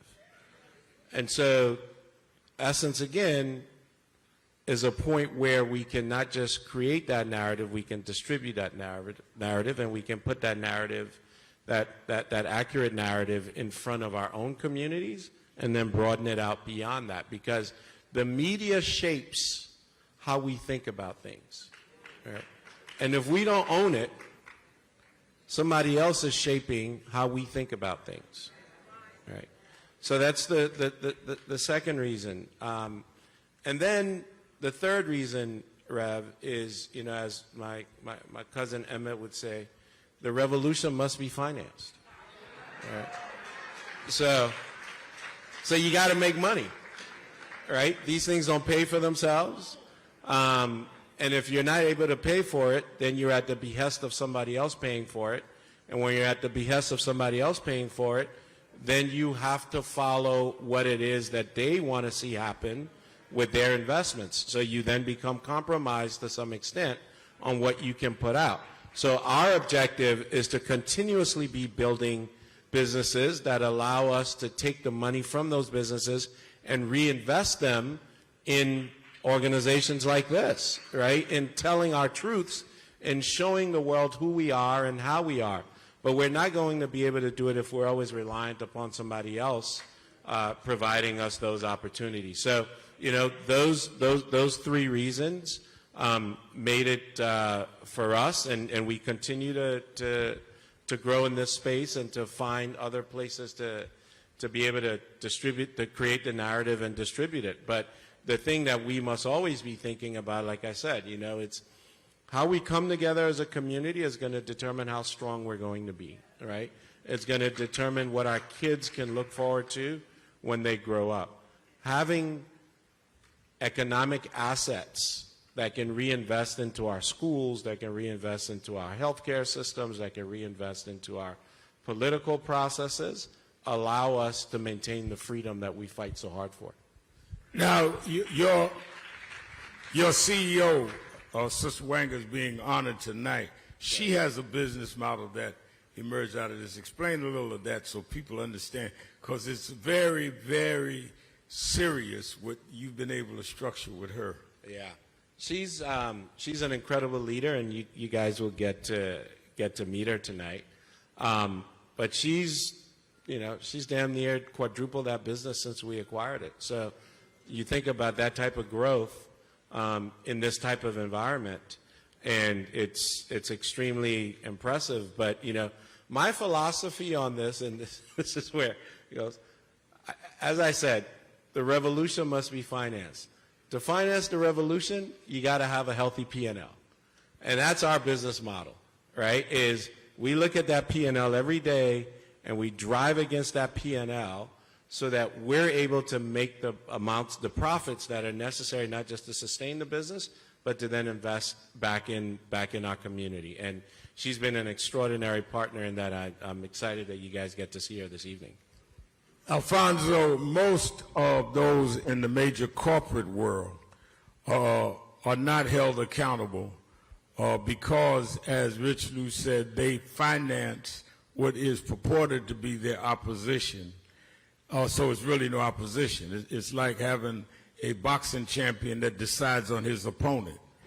And he's going to always decide on the one that he knows he can beat. So corporate accountability ought to be, as we deal with the growth of the Black Economic Council, corporate accountability ought to be redefined in what way? How do we really hold corporations accountable? We have some good minds, black, that are in these corporations in key positions, but they are not empowered, and when they are, they try to eliminate them, and the community has to try to keep them in place, where in fact we are the major consumers of many of these companies. So there are a few models and a few strategies that I think are important for us to think about. One is, and we often think about accountability through the lens of hiring and retention, right? You look at a company and you see, well, how many black and brown people actually work there? But that is just one model, and that actually is not the only model or the most effective model of accountability. When you think about corporate investments, where do corporations invest their money? Where are they investing their money and with who? That is a tool that we should be using much more effectively to hold corporations accountable. When a corporation decides to make an investment, and they do, all of them do, many of the publicly traded companies invest in certain ideas, certain strategies, and certain companies. If they are making those investments, is a tool for accountability. Another tool is public pronouncements. After George Floyd was killed, many companies made these grand pronouncements. We will invest $20 billion here. We will invest $10 million here. And what we found is that those investments were anemic, that companies didn't actually make the investments that they claimed they were going to make. So when you look at those three models, the question we should all be asking ourselves is, now what? Because if the companies can make pronouncements that they will make investments and they don't make those investments and nothing happens, then it's shame on us. Which is why the work that we're doing in the council, which is why the work that we're doing with the Rev is so important. Because the far right, the companies are fairly concerned about the far right. They're concerned about being sued by the far right. They need to be concerned about us as well. They need to be concerned about not meeting the accountability metrics that we set for a good corporate partner. And we'll be working throughout the council to make sure we're implementing some of these tools because it's so critically important. Otherwise, all it is I will make a pronouncement about what I'm doing in the community. I won't fulfill that pronouncement, and I know that nothing will happen. And that's why we have to make sure that we stand up and we hold those companies accountable.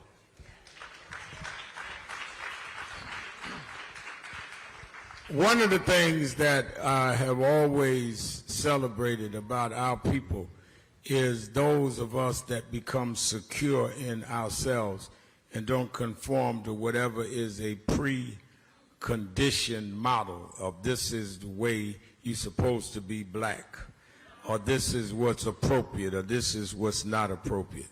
And one of the things that from day one that I always admired about Rich Lou Dennis is he did not conform to that. We have in July the Essence Music Festival, which is only part of what he does, has the largest gathering of blacks probably on an annual basis. I mean, I don't know anywhere that you see that many black people, and there's never been an incident. We show in New Orleans that we can get along. I mean, no incidents, tens of thousands at the Super Bowl, all of that, and never, ever an incident. We don't even have, husbands and wives fighting. They in love that week. And what has given you, Rich Lou, the inner security to not give up who you are? Because you'll walk around the festival that you chair the way you dress today, and you might have a little communion. I won't say cocktail, communion in your hand. It don't matter to you. You're going to be you. What gave you that kind of strength? Yeah. I bet you never was asked that in public before. No. No. Rev, it's, look, I tell people I started as a street vendor. And deep down inside, I'm a street vendor. And for the rest of my life, I will be a street vendor. So there's nowhere I won't go. There's nobody I won't talk to. There's nothing that, there's no elevation that I can get to. And part of that is because I think, I have been extraordinarily blessed. I shouldn't even be alive if you think about it. And so it's important to me that people have access in a way that allows me to share my journey and to share my experience and to figure out ways to be helpful. Because I can tell you that had I had that same type of support when I was younger coming up, I would have done this a lot faster and a lot better. And so if I can help just 2 or 3 or 4 people have a shorter journey to this destination, then that's my obligation. And so I feel it as my personal obligation to do that. Now, having said that, I appreciate the escort that I'm going to have out. But yeah, I'm a street vendor, Rev. At the end of the day, I tell you an interesting story, and I don't know if I've shared this story with you. When I started going to Essence Festival, it wasn't to participate in the festival per se. I would load up my van and drive down and sell soap in the parking lot. Yeah. At the Essence Festival. At the Essence Festival. And the first time I walked into the convention center and up to where up on the second floor where they have the business meetings and where they have, first time I walked up there, I owned it. Right? So, wow. I'm a street vendor. Through and through. So you never went up to the second floor where they have all the business meetings and all until you were the owner of the whole festival? Yeah. Rev, I didn't even know it existed. Right? I didn't even know it existed. So, but yeah, at the core of it, that's what I am. And the other thing is, to be grateful for who we are. God made me a particular way. No amount of money is going to change that. Yeah. Alfonso, where are we with the Fearless Fund case? Before I talk about the Fearless Fund, let me just put a finer point on what Rich just said, because he glossed over this. When he said he's not supposed to be here, let's keep in mind that we both went through a civil war where we both should not be here. But also during COVID, Rich went through a very difficult time, and he's right. All things being equal, he didn't think he was going to be here. So as we think about the work that we have to do, you need to know they're also related. They're cousins. So when he talks about a civil war, he wasn't talking about y'all's civil war. He was talking about the civil war in Liberia. Yeah. And that was a vicious thing that what we're seeing in Haiti today, they went through in Liberia. We were held at gunpoint. So look, when we think about the work that we have to do, I often think about the challenges that our ancestors faced, and it puts it into context. Right? What they went through pales in comparison to what we're going through. So we should think about how important it is for us to stand up for economic opportunity for all of us. And when I say that, I'll say briefly the Fearless Fund. As Rev knows, we're representing the Fearless Fund as a venture capital firm. They invest in black women and women of color, and they were sued for providing resources and funding to black women and women of color. We took on the case in defending them along with Gibson Dunn and a few other lawyers. We have a strong legal team. And we won at the trial court. But hold on. They appealed. They appealed, as we knew they would, and now the case is pending in front of the 11th Circuit Court of Appeals. And the question that I want all of you to think about, this is about a charitable organization. A charitable organization that gives money to other people of color to help them. And they're saying that conduct is illegal. So think about every other charitable organization out there that does the same thing. But what they do is not illegal. So if you're a black charitable organization giving money to black people, it's illegal. But if you're of any other demographic group, that's not illegal. So we are in court. We're waiting for a decision from the 11th Circuit Court of Appeals, and we'll wait to see what happens. The other side of this, the plaintiffs that are supported now by Bill Ackman that we've been marching on, but Stephen Miller, all of them, what is their political and social and economic agenda? You want to get me into trouble. Their political, social agenda is to eradicate race as a factor in every single statute and regulation in this country. Do not sleep on this. This is not about affirmative action. This is about affirmative action, housing, DEI, employment, HBCUs, minority contracting, every single statute and regulation that has race as a factor. They've been very clear. Their goal is to make sure that we're operating in a race-neutral world. The reality is that we don't. But they're looking to strip us of the protections that we've acquired over the past several decades, which is why this work is so incredibly important. Lastly, Rich Lou, what do you want your legacy to be? So, this is not going to be a very popular answer, but this is how I think about it. I don't think about legacy. I think that, to me, legacy means death. And then, we go to heaven. Hopefully I go to heaven. And then I get to look down and judge my kids. But I think about, every day what I think about, instead of thinking about legacy, is the work to be done. And staying focused on objectives and goals within periods of time. So one of the things that I'm very fond of is I set my life up in 5-year increments. These 5 years I want to do this, the next 5 years I want to do that, the next 5 years I want to do the other. In July I'll be coming to the end of I'll be 55 in July, so I'll be starting another 5-year journey.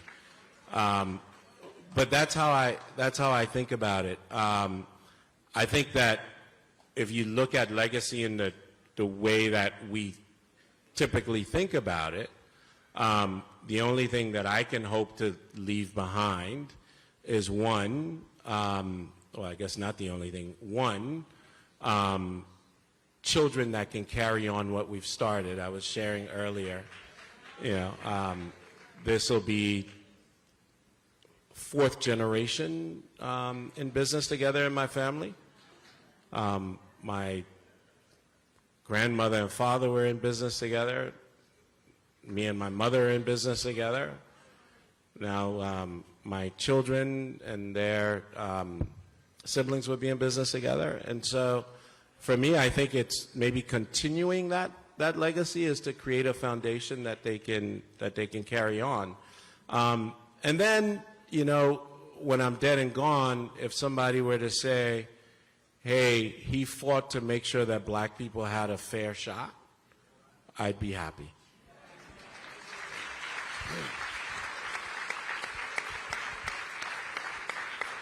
One of the things, as we close this segment, one of the things Attorney David, I thought about this morning, I didn't say it because all of the press here, is that National Action Network's 33 years old. 31 years ago, there were 5 young men that were falsely accused of raping a white woman in Central Park. And they were arrested and forced into, coerced into confessions that they did not, they admitted to stuff they really did not do. And 13 years later, a guy in his cell started bragging about stuff to his cellmate. And he said, you remember them guys years ago that they put in jail for raping that white woman in Central Park? And his cellmate said, yeah. He said, they didn't do that, I did. And the cellmate, as folk will do in jail, some of y'all here have been to jail, cellmate thought he could take this information and get him some time off. And he went and told the authorities, and the authorities brought his cellmate in, and the DNA matched the white woman's DNA, which meant they knew these 5 boys' DNA didn't match 13 years before. Some of us, Reverend Herbert Daughtry is one of the few, NAN, all of us marched for those boys. And I was involved because one of their mothers came to me and said, my son wouldn't do that. And I will never forget that when we were marching, a businessman in New York took out ads in newspapers saying that those young men ought to get the death penalty. And he kept on them. I went down to the court and stood with those young men, with Reverend Daughtry and Alvin Bragg and others. And that was 31 years ago down on Center Street. That same criminal court building Donald Trump will be in on Monday morning.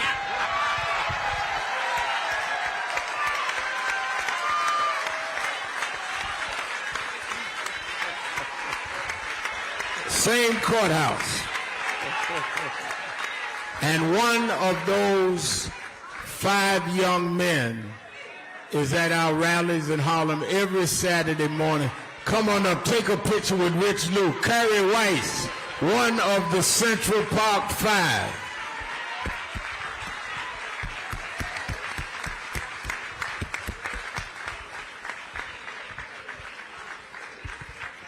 Come on, give him a hand. A survivor, exonerated, Central Park 5.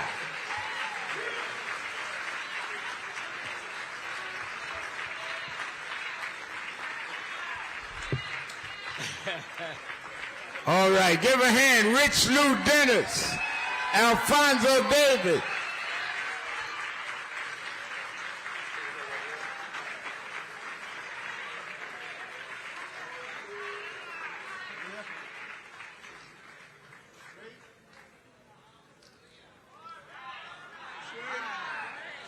That's a great picture there.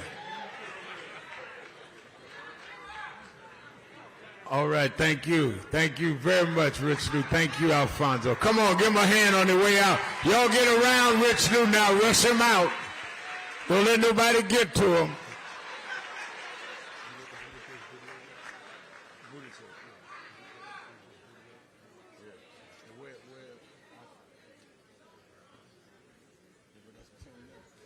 All right.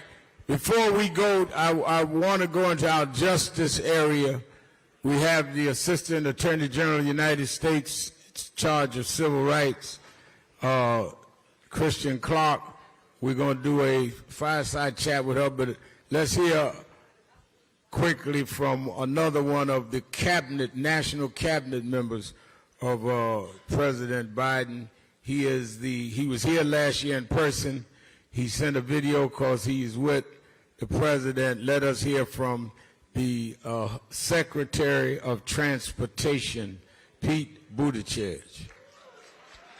Thank you, Reverend Sharpton, and thank you to the entire National Action Network for your leadership and moral clarity. NAN's mission has never mattered more, and your nationwide and community-level organizing is vital at a time like this, calling America to its conscience and demanding that rights be recognized and protected for everyone, everywhere. It has been my great honor to join you in person at this convention several times, and I regret that I can't be in the room with you today, but I'm grateful for the invitation to share a few words, especially because there are many things to talk about, but I'll keep it brief. After speaking 2 years ago about transportation disparities and our plans to address them, And speaking last year about our early progress, today I want to share what we've done. I want to talk about the outcomes that we're starting to see in communities. In other words, it's time for the receipts. In past years, we have spoken together about the highways that were built straight through black neighborhoods, especially in the 1960s and 70s. Now, we're taking action to heal those divides. Last month, President Biden was in Milwaukee to announce $3.3 billion going to cities and neighborhoods that were divided by past infrastructure choices to help reconnect them for a better future. We're funding terrific community-led projects in Atlanta, Birmingham, Los Angeles, Miami, New Orleans, Syracuse, and about 100